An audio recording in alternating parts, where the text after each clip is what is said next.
গর্জন কিন্তু চলছে, কারণ রাজনাথ সিং জানিয়ে দিয়েছেন অপারেশন সিঁদুর থামেনি, শেষ হয়ে যায়নি, চলছে চলছে জঙ্গিদের নিকেশ করার কাজ চলছে এবং চলবে, পাশাপাশি চলবে যদি কোনো রকম ভাবে ওই তরফ থেকে মানে সীমান্তের ওপাশ থেকে কোনো হামলার ছক হয়, সেই ছক বানচালের চেষ্টা।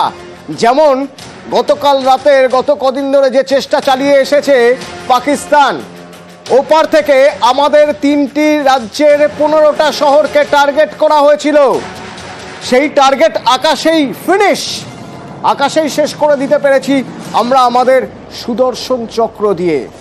যে সুদর্শন চক্র আমাদের হাতে তুলে দিয়েছিল রাশিয়া 2018 সালের সেই চুক্তি, তারপর থেকে এই সুদর্শন চক্র আমাদের পাহারা দিচ্ছে।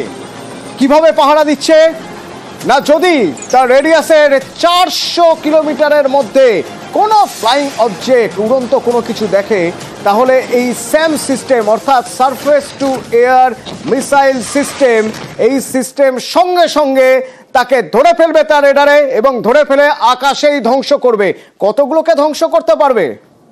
কতগুলোকে অ্যাট এ টাইম একসঙ্গে 100টা ফ্লাইং অবজেক্ট বা উড়ন্ত কোনো বস্তু তাকে উড়িয়ে দিতে পারবে, জাস্ট ছাই করে দিতে পারবে। সুদর্শন চক্র এমনই জিনিস। দেখুন সুদর্শন চক্র যখন কাজ করে তখন কিভাবে ছারখার হয়ে যায়।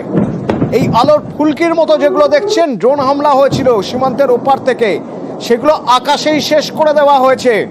এবার দেখবেন এই সুদর্শন চক্র কেমন দেখতে, সুদর্শন চক্র কেমন দেখতে একবার দেখে নিন।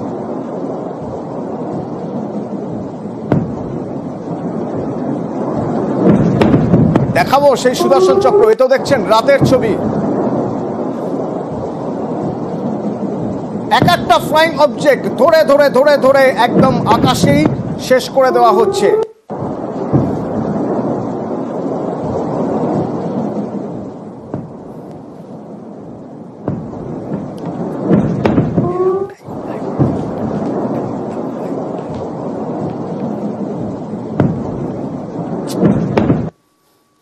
এই দেখুন, বলছিলাম না আপনাদের, দিনের আলো একবার দেখে নিন। এই হলো আমাদের সুদর্শন চক্র, অর্থাৎ system surface two air missile system, যে সিস্টেমের রেডারে চট করে ধরা পড়ে যায় কোনো উড়ন্ত বস্তু, 400 কিলোমিটার দূরের কোনো উড়ন্ত বস্তুকে নিমেষে উড়িয়ে দিতে পারে এই সুদর্শন চক্র। কিন্তু তার মধ্যেও নির্লজ্জের মতো হামলা চলছে, যেমন চলছে আমাদের সীমান্তে। আমাদের সীমান্ত পাড়ের গ্রামগুলো টেনশনে রয়েছে, সূর্য ডোবার পর কি হবে, তার কারণ চোরাগোপ্তা হামলা চালাচ্ছে পাকিস্তান। সেখান থেকে রয়েছে গ্রাউন্ড জিরো থেকে আমার সঙ্গে আমার সহকর্মী মৈত্রেয় রয়েছেন, একবার কথা বলবো। মৈত্রেয়, এখন যে জায়গায় রয়েছে একটু ডিটেলে জানতে চাইবো এই জায়গার কি পরিস্থিতি, এখানকার মানুষ কি বলছেন, তারা কিভাবে রয়েছেন, কারণ ওপাশ থেকে তো সূর্য ডুবলেই গোলাগুলির শব্দ পাওয়া যাবে।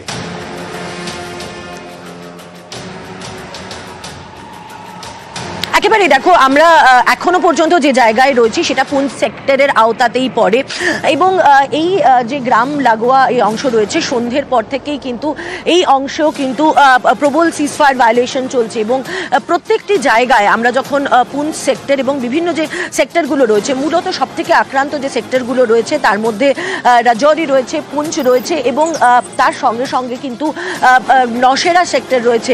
এই সেক্টরগুলোর সবথেকে বড় সমস্যা হচ্ছে একেবারে সীমান্তর কাছে রয়েছে এবং যেখান থেকে পাকিস্তান ডমিনেটিং পজিশনে রয়েছে, ফলে তারা সেখান থেকে শেলিং করছে এবং অনেক দূরে এসে সেই শেলিং পড়ছে। এবং যেভাবে পুঞ্চ শহরে হামলা করা হয়েছে এবং পুঞ্চ শহরের ওপর একেবারে শহরের বুকের ওপর হামলা করা হয়েছে, সেই পরিস্থিতি দেখার পর এবং তার আশেপাশের যে গ্রামগুলি রয়েছে সেখানে আমরা যে ছবি আজকে সারাদিনে দেখেছি এবং তার আশেপাশের যে গ্রাম পুঞ্চ সেক্টরের মধ্যে যারা একেবারে সীমান্ত লাগোয়া নয় কিন্তু সীমান্ত থেকে কিছু কিছুটা দূরে হলেও তারা এখন আতঙ্কিত যে সন্ধে নামার পর কি হবে, তার কারণ যে ছবি তারা দেখতে পেয়েছেন এবং যেভাবে একেবারে সিভিলিয়ান এরিয়াতে, যেখানে আগে কখনো শেল এসে পড়েনি, যেখানে আগে কখনো পাকিস্তান সেনা হামলা করেনি, সেই জায়গার উপর হামলা হচ্ছে। ফলে এইখানেও নিজের বাড়িতে থেকেও মানুষ আতঙ্কে রয়েছেন, কারণ তারা ভয় পাচ্ছেন যে সন্ধে নামার পর কি হবে, কারণ এই মর্টার শেল যে কোনো সময় এসে তাদের বাড়ির ওপরেও পড়তে পারে। এবং যে বিধ্বংসী ছবি দেখা গিয়েছে মর্টার শেলের হামলায়, আজকে ভারতীয় সেনাবাহিনী থেকে জানানো হয়েছে যে অন্তত 16 জনের মৃত্যু হয়েছে, যার মধ্যে 3 জন মহিলা এবং 5 জন শিশু রয়েছে। ফলে তুমি বুঝতেই পারছো ভয়াবহতা এর কতটা। সেই জায়গায় দাঁড়িয়ে মানুষ এখনো আতঙ্কে রয়েছেন এবং তারা বারবারই একটা কথা বলছেন যে পাকিস্তান একেবারে নিরীহ সিভিলিয়ানদের ওপর হামলা করেছে, ঠিক যেমন ভাবে তারা পেহেলগাঁওয়ে হামলা করেছিল তাদের মদতপুষ্ট জঙ্গিরা, ঠিক সেরকম ভাবেই এবার একেবারে নিরীহ সিভিলিয়ানদের ওপর হামলা হচ্ছে। ফলে তারও প্রতিকার চাইছে এই সমস্ত অঞ্চলের মানুষ। তারা বলছে যে ভারত এই অবস্থা থেকে তাদেরকে মুক্ত করুক, তারা বদলা চাইছেন এবং তারা বলছে যে এই অবস্থা ওয়ান্স এন্ড ফর অল শেষ হোক। অতনু, ধন্যবাদ মৈত্রী। কাপুরুষের মতো হামলা চালানো হচ্ছে, যাদের হাতে অস্ত্র নেই, যারা নিরীহ, যারা কোনো ক্ষতি করতে পারে না, তাদের উপর হামলা চালানো হচ্ছে। ক্যাপ্টেন অমলেন্দু রায়চৌধুরী আমার সঙ্গে রয়েছেন, একবার কথা বলবো। ক্যাপ্টেন রায়চৌধুরী, আপনার সঙ্গে যখন সকালে কথা হচ্ছিল, আপনি 71-এর যুদ্ধের কথা বলছিলেন যে সে সময় কিভাবে আপনাদের ফাইট করতে হতো, ব্যাটেলফিল্ড কতটা কঠিন ছিল। আজকে আমরা সুদর্শন চক্র দেখাচ্ছি, যে সুদর্শন চক্র কাজ অনেক সহজ করে দিয়েছে, ওয়ারফেয়ার অনেক বদলে গেছে। কিভাবে দেখছেন এই সুদর্শন চক্রের ব্যবহার?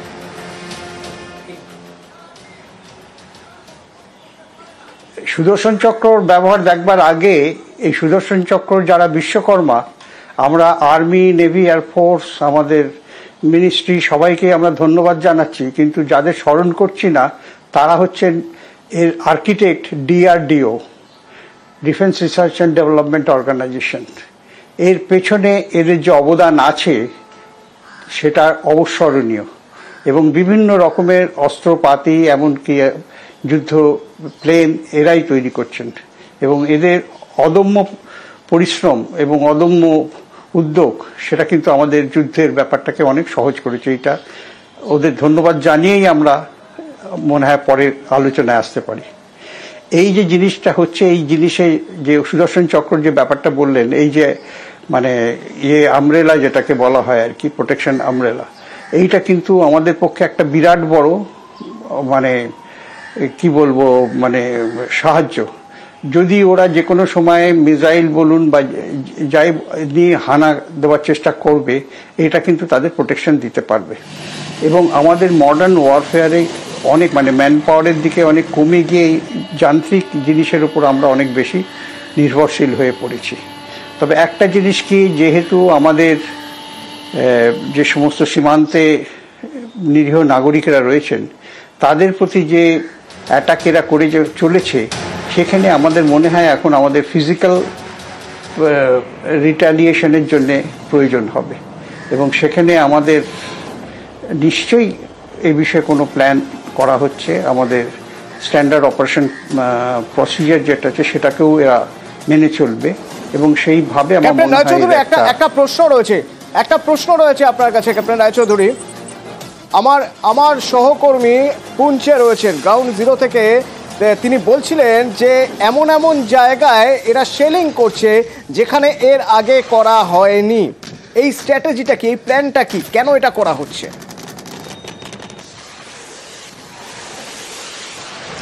হ্যাঁ, এরা করছে এই জন্যে যে এই মানে ওরা যেখানে সেলিং করছে যেখানে আগে করা হয়নি, এখন করছে কেন? এটা হচ্ছে কি, মানে যখন পিস টাইম থাকে, এমনি সাধারণ সময় থাকে, সেই সময় কিন্তু এরা রেকি করে বোথ সাইড, মানে আমাদের দিকে ওদের দিকে। সেখানে দেখে নেওয়া হয় কোনগুলো ইম্পর্ট্যান্ট জায়গা, যেগুলোকে সাধারণত বলা হয় GTI, মানে গ্রাউন্ড অফ ট্যাকটিক্যাল ইম্পর্ট্যান্ট। এই যে গ্রাউন্ড অফ ট্যাকটিক্যাল ইম্পর্ট্যান্ট যে প্লেসগুলো থাকে, সেইগুলোকে যদি নিউট্রালাইজ করা যায়, তাতে হয় কি অনেক সময় কমিউনিকেশনটাকে আটকানো যায়, সাপ্লাই লাইনটাকে ব্লক করা যায়, ইত্যাদি ইত্যাদি নানান রকমের ব্যাপার আছে। প্লাস যে সমস্ত ইম্পর্টেন্ট ইনস্টলেশনগুলো আছে সেগুলোকে ধ্বংস করার প্ল্যান করে, এই সমস্ত কিন্তু করতে থাকে। এরা যে খালি শত্রুপক্ষ করবে তা না, সেটা আমাদের পক্ষ থেকেও করা হয় এবং সেগুলো আমাদের নোটেড অলরেডি থাকে এবং সেই সময় মতো দরকার মতো সেইগুলোকে আমাদের আক্রমণ করা হয়। ক্যাপ্টেন রায় চৌধুরী প্লিজ সঙ্গে থাকুন একটু। আমরা দেখাবো সেই পুঞ্চে যেখানে একটা গুরুদ্বারা ভেঙে গিয়েছে, দেখুন সেই ছবি। শেলিংয়ের জন্য গুরুদ্বারা ভেঙে গেছে। শেলিং যখন হচ্ছিল সেই সময় ক্লোজ সার্কিট ক্যামেরার ফুটেজ দেখুন একবার, কিভাবে গোলাবর্ষণ হয়েছে পাক সেনার। রাত ভোর শেলিং, আর তারপর সকালে উঠে দেখছেন সব ভাঙা। কি হবে এবার?